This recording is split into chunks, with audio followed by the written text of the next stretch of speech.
Hi guys, मेरे channel पर आपका बहुत बहुत स्वागत है। फ्रेंड्स, आप सब लोगों को पोंगल पर्व और मकर संक्रांति की बहुत बहुत शुभकामनाएं। अब ठंड से गर्मी की मौसम की तरफ हम बढ़ रहे हैं। धीरे धीरे अब ठंड कम हो जाएगी और गर्मी का मौसम शुरू हो जाएगा। ये जो मौसम का परिवर्तन है, ये भी एक अलग ही फीलिंग देता है। इसको भी एंजॉय करना चाहिए कि परमात्मा ने हमको कितने सुंदर मौसम दिए हैं, बदलते हैं। ऐसे ही जीवन भी परिवर्तनशील है। कोई चीज़ स्थायी नहीं रहती। कोई किसी को जीवन में रोकना चाहे या बाधित करना चाहे तो भी समय एक ऐसी चीज़ है जो किसी एक के फेवर में नहीं होती। आज जो दुखी है उसके जीवन में सुख आएगा, आज जो सुखी है उसके जीवन में दुख आ सकता है। तो मौसम से हमको बहुत कुछ सीखने को मिलता है। और अगर जो लोग लाइफ में स्टक हैं तो कोई कितना भी कुछ भी कर ले, लेकिन मौसम की तरह जीवन में परिवर्तन होते हैं और पुरानी स्थितियाँ छूट जाती हैं, नई स्थितियाँ जीवन में आती जाती रहती हैं। तो कभी भी निराश नहीं होना चाहिए। Current feelings of your person and their thoughts about you.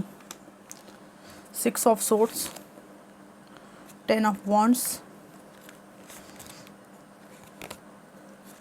The hangman,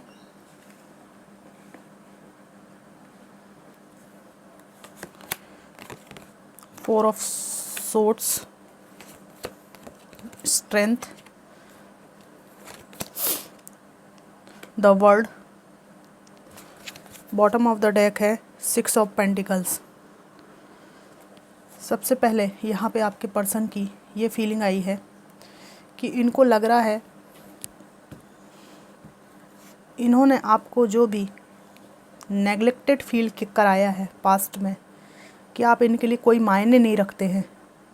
जो भी डिसेप्शन, धोखाधड़ी इन्होंने की और आपको फील कराया कि आप एक नॉन डिज़र्विंग पर्सन हैं और आपका कोई मूल्य नहीं है इनके जीवन में, उसके कारण आपने इनसे वॉक अवे कर लिया है।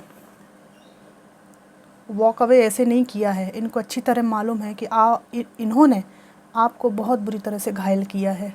इमोशनली आपको इस व्यक्ति ने कहीं का नहीं छोड़ा, डिसबैलेंस करके रख दिया इन्होंने। इनको ये फील हो रहा है कि इन्होंने जो कुछ भी किया उसके कारण इनके जीवन पर अब बहुत बोझ है, बहुत बर्डन फील कर रहे हैं। इनकी आत्मा, अंतरात्मा को ऐसा लगता है कि जो भी इन्होंने आपके साथ किया उसी के कारण ये कर्मा इनको मिल रहा है और जीवन में इनके बोझिलता है। वहीं दूसरी ओर ये अपने आप को स्टक फील करते हैं। इनको समझ में नहीं आता है कि ज़िंदगी का लक्ष्य क्या है, अब मुझे करना क्या है। इनकी फीलिंग्स में ये है कि आपका ध्यान इन पर से हट गया है और कैरियर, अपने जीवन के निर्माण पर आपका ध्यान है। लेकिन इनको ऐसा लग रहा है कि आपने अपने लविंग और काइंड नेचर को अभी भी छोड़ा नहीं है। दूसरों लोगों के साथ आपका बिहेवियर बहुत अच्छा है। मुझे यहाँ दिखाई दे रहा है कि आपके पीठ पीछे इन्होंने काफ़ी आपको बदनाम करने की कोशिश भी की होगी कुछ लोगों के पार्टनर ने, लेकिन अब ये कोशिशें नाकाम हो गई और इनको अब अपने जीवन पे बोझ लग रहा है, क्योंकि एक हीलिंग एनर्जी वाले अच्छे पर्सन को इन्होंने खो दिया। इनकी करंट फीलिंग में ये आया है कि आपके साहस को ये देख रहे हैं और इनको बहुत शौक लगा है। इन्होंने कभी सपने में नहीं सोचा था कि आप इतने स्ट्रेंथ वाले इंसान निकलेंगे। असल में इनको ये अब लगने लगा है, जेलेसी तो है ही इनके पास में, इनको ये लगने लगा है कि कैसे ये जीवन में आपके पनौती बने हुए थे, यही आपके जीवन की रुकावट थे। वरना आप तो ऑलरेडी बहुत ही ज़्यादा एंजॉय करने वाले, लाइफ को लाइफ की तरह देखने वाले इंसान हैं। आपको ना दूसरे के जीवन में कबाड़ मचाने का शौक़ है, ना आपको ये पसंद है कि आपकी ज़िंदगी को कोई कबाड़ा बनाए, है ना। इनको एहसास हो रहा है कि इन्होंने कुछ ज़्यादा ही आपको घायल कर दिया है। This is too much.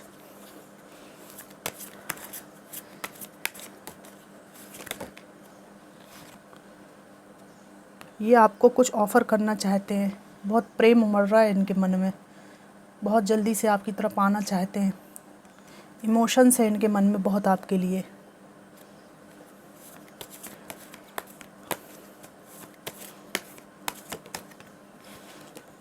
लेकिन इनको लग रहा है कि आप जीवन में किस चीज़ को कैसे मैनेज करना है। मुझे इस कार्ड से एनर्जी आ रही है अभी, किस कार्ड को कैसे मैनेज करना है, कैसे टूटी हुई चीज़ों से नए फूल खिलाना है, आपको समझ में आ गई है। और यहाँ पे मुझे एक फीलिंग और आ रही है। यहाँ पे एनिमल्स मुझे बहुत दिखाई दे रहे हैं। आप में से कुछ लोग पेट लवर हो सकते हैं, एनिमल लवर हो सकते हैं। आपके बारे में नहीं लगता है कि आप किसी पेट को पाल लेंगे, लेकिन इनकी टॉक्सिसिटी को नहीं पालेंगे, इस व्यक्ति को अपने साथ नहीं रखेंगे। आप किसी जानवर को रख सकते हैं पर इस व्यक्ति को नहीं रखेंगे। सॉरी गाइस, मैं बहुत स्ट्रेट फॉरवर्ड बोलती हूँ, आपकी पर्सन है, आपको बुरा लग सकता है, लेकिन मुझे जो फीलिंग आ रही है वो मैं बता रही हूँ। या आपने इनसे कुछ ऐसा कहा है क्या किसी ने? मुझे कमेंट बॉक्स में ज़रूर बताना कि मैं किसी एनिमल के साथ रह लूँगी क्योंकि वो तुमसे ज़्यादा प्योर है, पर तुम्हारे साथ नहीं रहूँगी या नहीं रहूँगा, या जानवर भी तुमसे अच्छे होते हैं, ऐसा कुछ कहा है क्या? सोच के मुझे बताना, पास्ट में कभी किसी ने कुछ कहा हो तो। क्वीन ऑफ सोर्ड्स, इस बंदे को ये लग रहा है, या जो भी हैं, ये फीमेल भी हो सकती हैं, कि आपको ना अब बोलने पे बिल्कुल कंट्रोल नहीं है, क्योंकि आपके मन में इनके प्रति डिसरिस्पेक्ट हो गई है। आपको जो मन में आएगा वो आप बोलेंगे। अगर ये इन्होंने आपसे मुलाकात की, ये कप लेके आ रहे हैं आपकी तरफ और आप तलवार लेके बैठे हुए हैं। इनको लग रहा है कि इनके इमोशंस का आपके जीवन में कोई महत्व नहीं है, ठीक उसी तरह जैसे आपके इमोशंस का इनके जीवन में कोई महत्व नहीं था।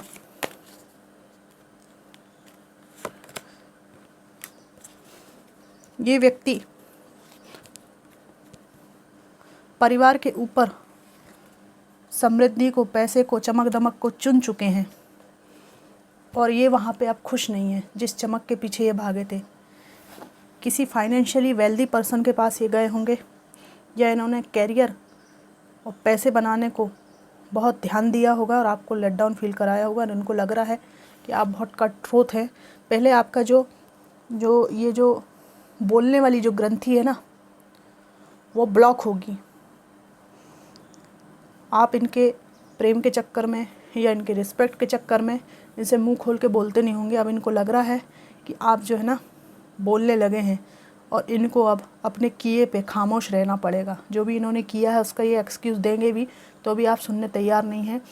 आपकी ज़बान जो है वो सब कहेगी जो ये सुनने लायक हैं, है ना। और अपने पारिवारिक समय को ये याद कर रहे हैं जो इन्होंने आपके साथ बिताया। अब मैं इनके कुछ मैसेजेस निकालूंगी। अभी ना पता है कैसा मौसम हो रहा है, थोड़ी देर में ठंड लगती है, थोड़ी देर में फिर गर्मी लगने लगती है, फिर थोड़ी देर में ठंड लगती है, फिर गर्मी लगने लगती है। तो समझ में नहीं आता कि स्वेटर पहने कि उतारें। मैं ना बहुत कंफ्यूज हूँ इस मामले में, क्या करना चाहिए। कभी ठंड कभी गर्मी। आप लोगों के यहाँ भी ऐसे ही हो रहा है क्या?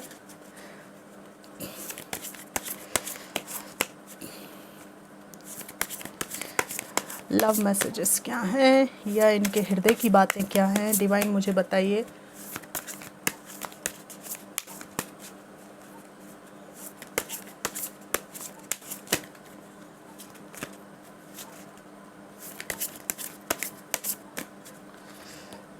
ये कार्ड ना बहुत ज़्यादा है, मेरे हाथ में ना बनते नहीं हैं, लेकिन बहुत प्यारे कार्ड्स हैं। I can't do this right now. मैंने कहा ना, ये आना चाहते हैं पर ये भयभीत हैं आपकी एनर्जी से। तो ये कह रहे हैं कि मैं आना तो चाहता हूँ पर मैं कर नहीं सकता अभी,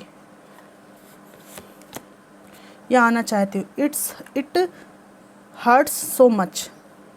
कोई बात इनको हर्ट कर रही है। ये जो आ नहीं पा रहे हैं, आई थिंक यही बात है जो इनको हर्ट करती है, कि पहले ये बहुत इजीली आपके पास आ जाते थे, पर अब ये चाहें भी तो आ नहीं पा रहे हैं। ये बात इनको हर्ट करती है। Will this pain ever stop? क्या ये दर्द कभी रुकेगा?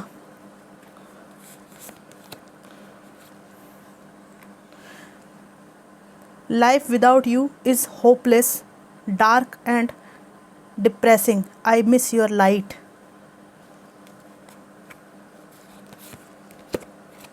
Drugs and alcohol, I wish I could be fully honest with you. तो ये कह रहे हैं कि ये आपके पास आना चाहते हैं, ये आ नहीं पा रहे हैं, इसकी वजह से इनको बहुत हर्ट फील होता है। और ये दर्द कब रुकेगा, ये दर्द का दौर कब रुकेगा, इनकी मन की पीड़ा कब शांत होगी, इनको मालूम नहीं है। और ये कह रहे हैं कि आपके बिना इनकी ज़िंदगी में बहुत निराशा है, बहुत ज़्यादा डिसअपॉइंटमेंट है, डार्कनेस है, और बहुत ज़्यादा डिप्रेस ये फील करते हैं। और ये आपकी ऑरा में और आपकी लाइट में जैसा फील करते थे उस समय को ये मिस करते हैं। ये कह रहे हैं कि मैं विश करता हूँ कि मैं आपके साथ पूरी तरह ऑनेस्ट हो जाऊँ, या ऑनेस्ट होता, ईमानदार होता आपके प्रति, ऐसी मैं उम्मीद करता हूँ। ठीक है, 2 कार्ड मैं और निकाल लेती हूँ। The passion is too much, I can't make a decision. Passion बहुत ज़्यादा है इनका, ये कह रहे हैं बहुत अट्रैक्टेड फील करते हैं आपके प्रति। I can't make a decision, हो सकता है ये किसी के साथ फंसे हुए हों जिसकी वजह से ये आपके पास आने का डिसीज़न नहीं ले पा रहे हों। और ये बात इनको बहुत ज़्यादा हर्ट फील कराती हो कि मैं चाहूँ भी तो अब उसके पास जा नहीं सकता। एक तो आपकी एनर्जी इनको रोकती है, आपकी बाउंड्रीज़ रोकती हैं, दूसरी ओर कोई व्यक्ति हो सकता है, कोई परिस्थिति हो सकती है जिसकी वजह से ये आपके पास आना भी चाहें तो आ नहीं पाते। तो फ्रेंड्स, ये थी आज की रीडिंग कि उनकी करंट फीलिंग्स एंड थॉट्स क्या हैं, और उनके मैसेजेस भी मैंने निकाले। रीडिंग आपको कैसी लगी मुझको ज़रूर बताइएगा। Thanks for watching.